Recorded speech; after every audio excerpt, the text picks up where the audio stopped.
अशोक चौधरी को नीतीश कुमार ने बहुत पहले जिम्मेवारी दी थी, जिसमें वो लगातार फेल हो रहे हैं। भाजपा ने एमएलसी के सीटों पर विधायक बढ़ाकर और उनका घटाकर उनकी स्थिति ऐसी कर दी कि अब कांग्रेस के विधायकों को 22 विधायक पर कांग्रेस को एक एमएलसी मिलेगा। पूर्व से ही इस बात को लेकर बहुत भोकल थे सिद्धार्थ की वो चुनाव लड़ना चाहते हैं लोकसभा के। वही लोग आपके अब दुश्मन हो गए, वो लोग खराब हो गए, भ्रष्टाचारी हो गए।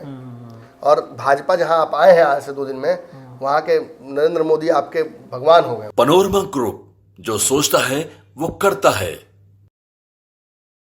नमस्कार, भारत लाइव देख रहे हैं आप और ये गेम बड़ा है। बिहार में एनडीए गठबंधन की सरकार बने हुए 1 महीने 1 दिन हो गए हैं।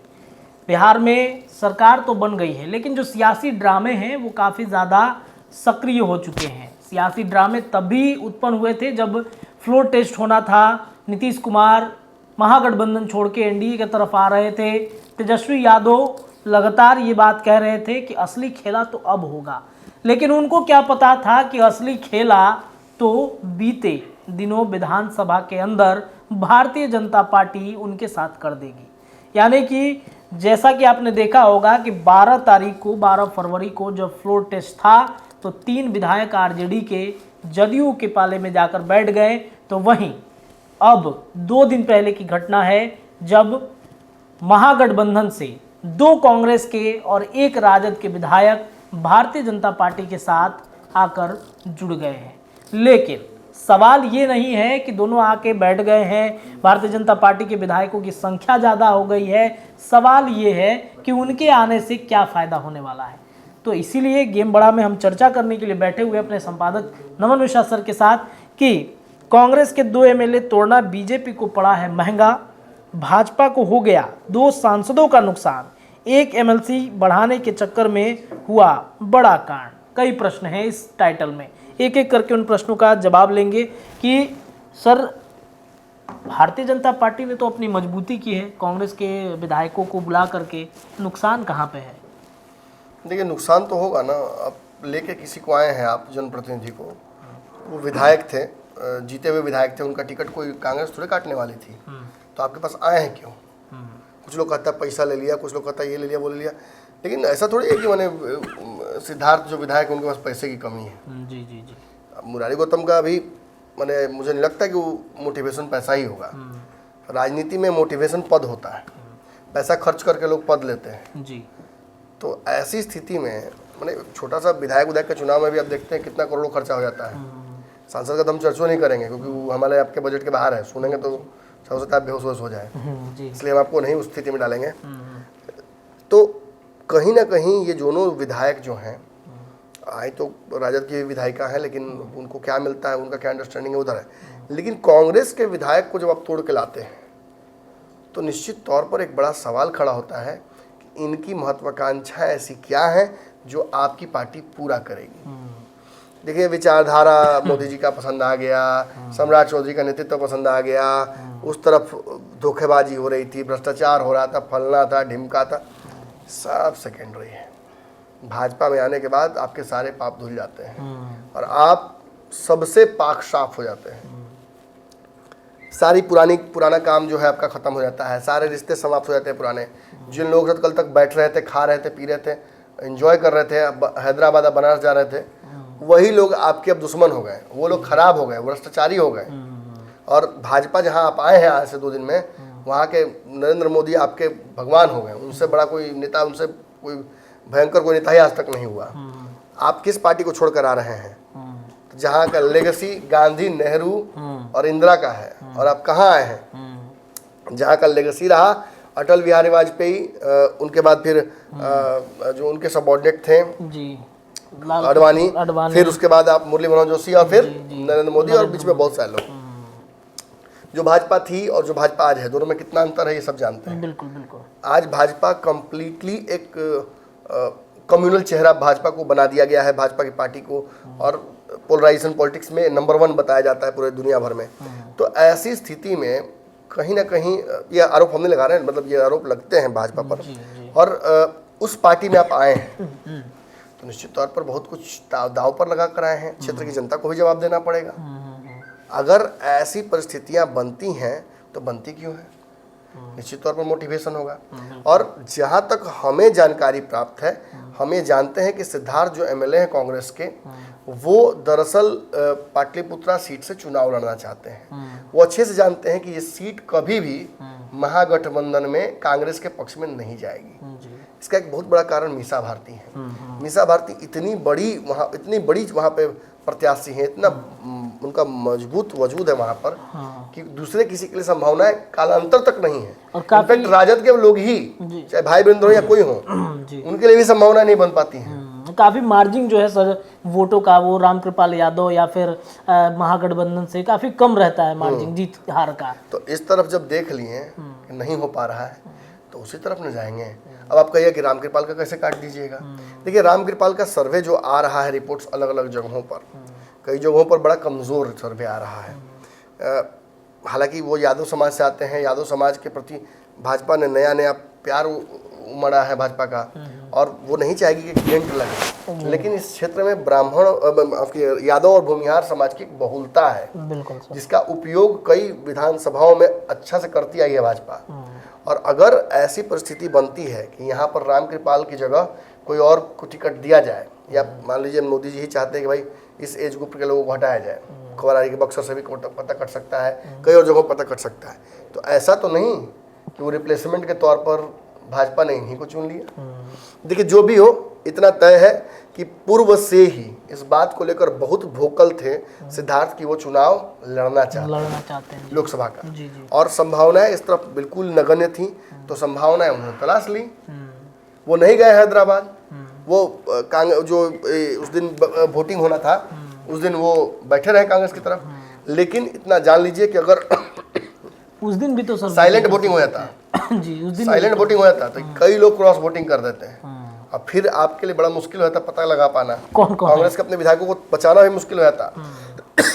खबर तो ये भी आई कि अशोक चौधरी तक को भनक नहीं लगी कि कांग्रेस के विधायक कब टूट गए। भाजपा इतना तगड़ा खेल किया कि खबर आती कि भाजपा के, कांग्रेस के एक दिग्गज नेता, नाम नहीं लेंगे, दिग्गज पुराने नेता एकाएक गए, अमित शाह से मिलकर आ गए, और अंदर सेटिंग कर लिया कि हम कुछ विधायकों को लेकर आएंगे और आप उनको जगह दीजिए। एक बड़ी संख्या विधायकों की अभी भी वेट कर रही है, इंतजार में। अच्छा। कि वो आए और उनको स्थान मिले भाजपा के या जदयू के साथ। जनरली आप देखिएगा कि भाजपा ही तोड़ेगी इन विधायकों को, क्योंकि अशोक चौधरी को नीतीश कुमार ने बहुत पहले जिम्मेवारी दी थी, जिसमें वो लगातार फेल हो रहे हैं बिल्कुल। कांग्रेस के विधायक तोड़ेंगे, कांग्रेस के विधायक इंतजार में है, कांग्रेस के विधायक को लेकर आएंगे अशोक चौधरी। वो काम सर मुझे लगता है नीतीश कुमार जदयू के साथ मिलाना चाहते थे कांग्रेस के विधायकों को, लेकिन वो अशोक चौधरी फेल हो गए हैं, इसीलिए अशोक चौधरी बहुत दिख नहीं रहे हैं आपको कहीं पे। जी। एक बड़ा टास्क उनको दिया गया था, ललन सिंह के साथ भी उनकी जो अदावत हुई, उसके बाद उन्होंने कहा था कि भाई हम बहुत बड़ा हिस्सा लेके आएंगे, उसमें वो सफल नहीं हो पाए। कांग्रेस ने विधायकों को परेड करा लिया, सब विधायक पहुंच गए, मतलब अशोक चौधरी के टच में कोई नहीं है भी, तो अशोक चौधरी बहुत विश्वसनीय नहीं है उन लोगों के लिए, तो फेल कर गए यहाँ पे अशोक चौधरी। तो अब भाजपा अपना दिमाग लगा रही है, और भाजपा ने क्या किया, दरअसल इन दो विधायकों को लाकर भाजपा ने, वो मैथ हम समझाएंगे आपको कल, भाजपा ने एमएलसी के सीटों पर विधायक बढ़ाकर और उनका घटाकर उनकी स्थिति ऐसी कर दी कि अब कांग्रेस के विधायकों को 22 विधायक पर कांग्रेस को एक एमएलसी मिलेगा। तो कांग्रेस को या तो लेना पड़ेगा राजद से या लेना पड़ेगा लेफ्ट की पार्टी से। राजद ऑलरेडी जो विधायक हैं उनको भेजने में राजद का हालत खराब है, तो लेफ्ट, चूंकि पता है आपको कि अखिलेश सिंह चले गए राज्यसभा, तो कांग्रेस को एक राज्यसभा की सीट मिल गई। फिर तो अब लेफ्ट क्या राज्यसभा की सीट एमएलसी दोनों आपको दे देगा, पेज तो फंस जाएगा यहाँ पे। तो भाजपा ने क्या किया, एक पंथ दो काज, अब महागठबंधन में मारामारी भी लगवा दी, एक एमएलसी भी अपना बढ़ा लिया, और अब कहीं ना कहीं इसकी वजह से संतोष सुमन का भी एमएलसी बनना बड़ा आसान हो जाता है, आसान हो जाता है, क्योंकि उनके 4 ही विधायक थे, और विधायकों को बढ़ाकर और जो अतिरिक्त विधायक है उसको जोड़कर उनका कोटा भी पूरा हो जाता है। तो कहीं ना कहीं इन विधायकों को सेट करना होगा, इनकी सदस्यता रद्द होगी। कल ही आपने देखा कि तस्वीर आई कि नंद किशोर यादव से मिलने गए थे अखिलेश सिंह और बाकी लोग जो कांग्रेस के हैं, उन्होंने कहा कि भाई इनकी सदस्यता समाप्त कीजिए, दल बदल कानून के तहत गलत गए हैं, तो वो हो जाएगा, आज नहीं तो कल होगा ही होगा ना। तो वैसी स्थिति में क्या वो बिना पद के रहेंगे भाजपा के प्रेम में? मतलब 100% बात हो गई है कि ये लोकसभा चुनाव लड़ेंगे। अब लोकसभा चुनाव लड़ेंगे तो कटेगा किसी का टिकट।